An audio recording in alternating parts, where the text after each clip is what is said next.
Session resumed. Majority Leader. Mr. Speaker, I move to take up additional reference of business. The Secretary General is directed to read the additional reference of business.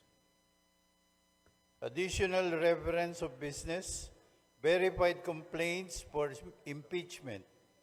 Impeachment complaint against Vice President SARA Z. Duterte filed by at least one-third of all the members of the House of Representatives on February 5, 2025.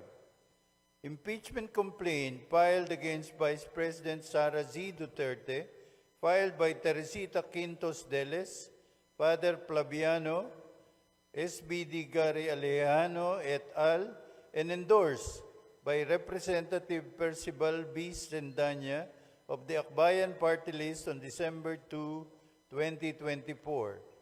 Impeachment complaint filed against Vice President Sara Z. Duterte, filed by Teodoro Casino, Lisa Masa, Nery Colomares, et al., and endorsed by Representatives Franz de Castro of the ACT Teacher Party List, Representative Arlene D. Brosas of the Gabriela Party List, and Representative Raul Daniel A. Manuel of the Kabataan Party List on December 4, 2024.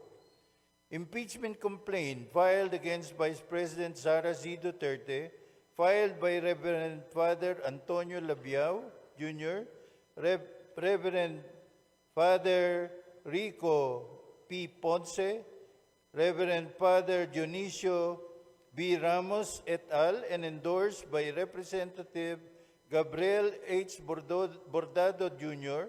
of the 3rd District of Camarines Sur and Representative Lex Anthony Chris A. Colada of the AMBIS OWA Party List on December 19, 2024.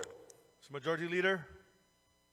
Mr. Speaker, today, as provided for in our additional reference of business, a verified impeachment complaint against Vice President Sara Zimmerman Duterte has been filed by at least one-third of all the members of the House of Representatives on February 5, 2025.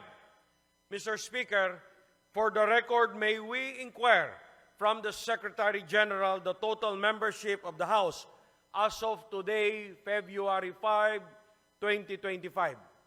The Secretary General will please respond. Mr. Speaker, as of the present, the total number of members of the House of Representatives is 306. The Majority Leader is recognized. Mr. Speaker, may we inquire from the Secretary General how many members of the House verified and swore before him the impeachment complaint? Secretary General, please respond to the query of the Majority Leader. Yes, Mr. Speaker. Pursuant to Section 14, Rule 4 of the Rules of Procedures, in impeachment proceedings, the total number of House members who verified and swore before me this impeachment complaint is 215 House members.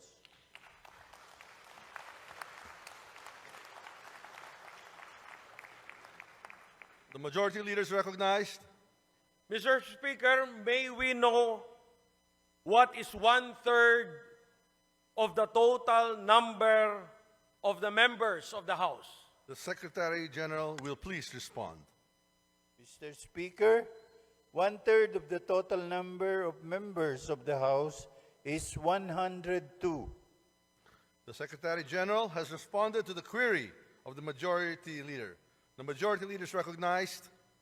Mr. Speaker, for the record, in consonance with the Constitution on Article 11 on accountability of public officers, particularly Section 3, Paragraph 4, and pursuant to Section 14, Rule 4 of the Rules of Procedure in Impeachment Proceedings, which provides as follows. Section 14, endorsement of the complaint resolution to the Senate. A verified complaint resolution of impeachment filed by at least one-third of all the members of the House shall constitute the articles of impeachment. And in this case, the verified complaint resolution shall be endorsed to the Senate in the same manner as an approved bill of the House. Considering that the Secretary General has certified that at least 215 members of the House of Representatives have verified and swore before him the said impeachment complaint against Vice President SARA Duterte, and consistent with our rules, I move that the Secretary General be directed immediately to endorse the same to the Senate. There is a motion to direct the Secretary General to immediately endorse to the Senate the impeachment complaint, having been filed by more than one-third of the membership of the House, or a total of 215 members. Is there any objection? The Chair hears none. The motion is approved. The Secretary General is so directed. The session is suspended.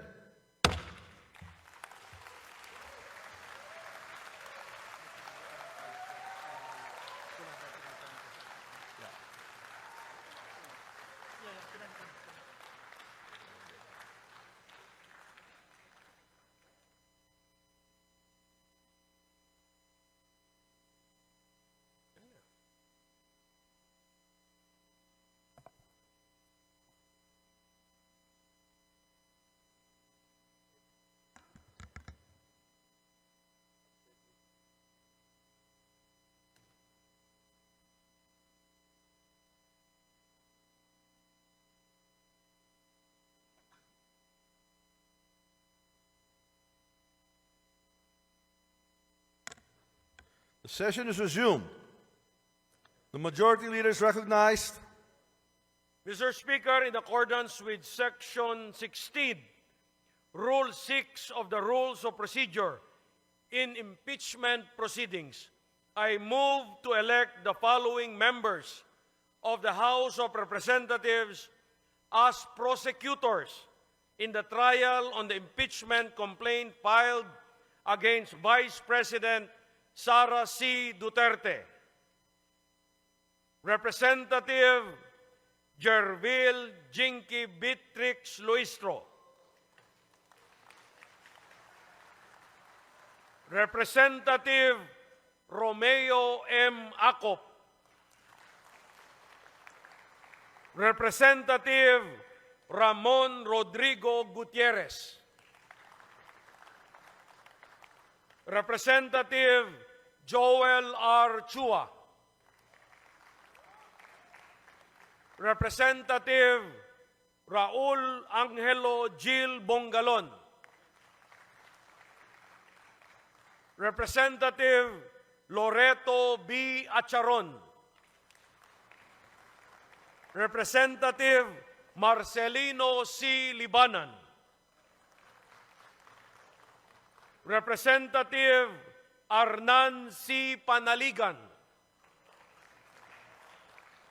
Representative Isabel Maria Zamora. Representative Lawrence R. Defensor.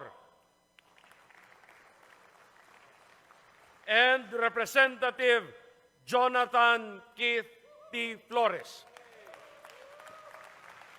I so move, Mr. Speaker. There is a motion to elect the aforementioned members as prosecutors in the trial of the impeachment complaint against Vice President SARA Duterte. Is there any objection? The Chair hears none. The motion is approved.